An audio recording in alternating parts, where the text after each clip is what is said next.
இந்தா எண்ணி பாத்துக்க. தங்கச்சி மேட்டர்ல ரெண்டாவது வாட்டி ரிஸ்க் எடுப்பீங்கன்னு எனக்கு தோணல. போட்டோஸ் நெகட்டிவ்ஸ் எல்லாம் கரெக்டாக பார்த்துக்குங்க. வர்த்தா என்ன சொன்ன? மூளை மட்டும் 1 கிலோ 500 கிராம். செதறட்டும். மரியாதை அதை பொட்டி அங்க வச்சுட்டு என் காசுல வாங்கின காரை எங்கேயே விட்டு அப்படியே ஒரு ஷேர் ஆட்டோ பிடிச்சி ஓடி போயிடும். இந்த பயவுல எல்லாம் உயிரோட விடக்கூடாது. போட்டு தள்ளுங்க பாஸ். ஏய் எதுக்கு சிரிக்கிற?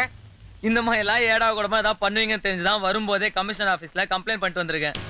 என் உயிருக்கு தான் ஆச்சுன்னா அடுத்த நாளே உங்க வீட்டு முன்னாடி போலீஸ் நிக்கும். இது முக்கிய குற்றவாளி முத்துகிருஷ்ணன் தான் உங்களை சேர்த்திருக்கேன். ஐ அம் ஜஸ்ட் அசிஸ்டன்ட். இத மனசுல வச்சுக்கிறாங்க. கண்ண கீழ இருக்குங்க. தங்கச்சி வாழ்க்கைய பார்த்தா முத்துகிருஷ்ணன் வாழ்க்கைய முடிச்சிரான் போல இருக்கு. Complaint duplicate copy. Guru sir, நீங்க இறங்குனாதான் லோ கிளாஸ். நாங்கெல்லாம் இருக்கிறதே லோ கிளாஸ்.